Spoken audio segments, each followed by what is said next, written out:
Des événements extraordinaires se sont produits juste après la crucifixion de Jésus, des faits que beaucoup méconnaissent ou interprètent mal.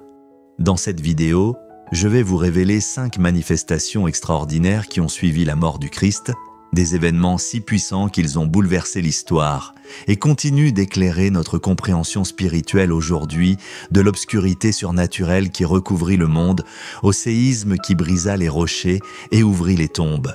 Vous allez découvrir ce qui s'est réellement passé et pourquoi cela a encore un impact direct sur votre vie. Restez jusqu'à la fin de ce message. Dans un moment unique et solennel de l'histoire humaine, les dernières minutes de la vie de Jésus sur la croix, au mont du Calvaire, connu aussi sous le nom de Golgotha, nous offrent la plus profonde démonstration d'amour et de sacrifice jamais manifestée. Avant d'arriver au lieu de son exécution, Jésus avait déjà traversé un chemin de douleur, portant sur ses épaules la croix lourde, symbole du péché du monde.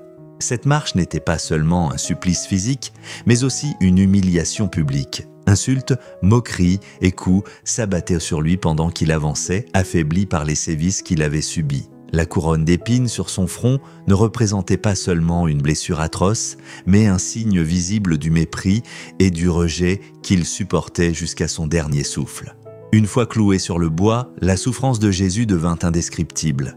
Les clous transperçant ses poignets et ses pieds n'étaient pas seulement des instruments de torture, mais un témoignage vivant du sacrifice ultime qu'il accomplissait pour l'humanité. Suspendu entre ciel et terre, chaque respiration devenait une lutte. Pourtant, même au cœur de cette agonie, ses paroles furent des paroles de pardon. « Père, pardonne-leur, car ils ne savent pas ce qu'ils font. » Luc 23, 34. À ses côtés, 2 criminels vivaient le même supplice, mais l'un d'eux, touché par la présence divine de Jésus, demanda simplement à être souvenu dans le royaume. À cet homme, Jésus promit « Aujourd'hui, tu seras avec moi dans le paradis ». Au moment de la crucifixion, un phénomène surnaturel se produisit. Une obscurité profonde recouvrit toute la terre de midi à 3 heures. Ce n'était ni une éclipse, ni un désordre climatique. C'était un signe du ciel, un acte divin montrant la gravité du moment. Dans les traditions anciennes, l'obscurité symbolisait le deuil et la perte, surtout lorsqu'il s'agissait d'une personne d'une importance extraordinaire. Pour les théologiens, cette obscurité était comme un manteau de deuil posé par Dieu lui-même sur le monde pour la mort de son Fils. Ce signe correspondait parfaitement aux prophéties de l'Ancien Testament, notamment celle d'Amos 8:9. « En ce jour-là, dit le Seigneur Dieu, je ferai coucher le soleil en plein midi, j'obscurcirai la terre au cœur du jour. » Durant cette période, Jésus exprima la profondeur de son angoisse, reprenant les paroles prophétiques. « Mon Dieu, pourquoi m'as-tu abandonné ?» Matthieu 27, 46. Ce cri n'était pas un désespoir, mais l'accomplissement de la mission. Jésus portait le poids du péché du monde entier. Puis, dans un dernier souffle, il déclara « Tout est accompli ». Jean 19, 30. À cet instant précis, la terre réagit. Un tremblement de terre secoua la région. Les rochers se fendirent, les tombes s'ouvrirent. Le monde physique répondait au plus grand acte spirituel jamais manifesté. Ce séisme n'était pas un simple mouvement de plaques tectoniques. Il accompagnait la victoire cosmique du sacrifice du Fils de Dieu. Dans ce cataclysme, des saints, des hommes et femmes, pieux morts depuis longtemps, furent ressuscités. Après la résurrection de Jésus, ils entrèrent dans la ville sainte et se montrèrent à beaucoup.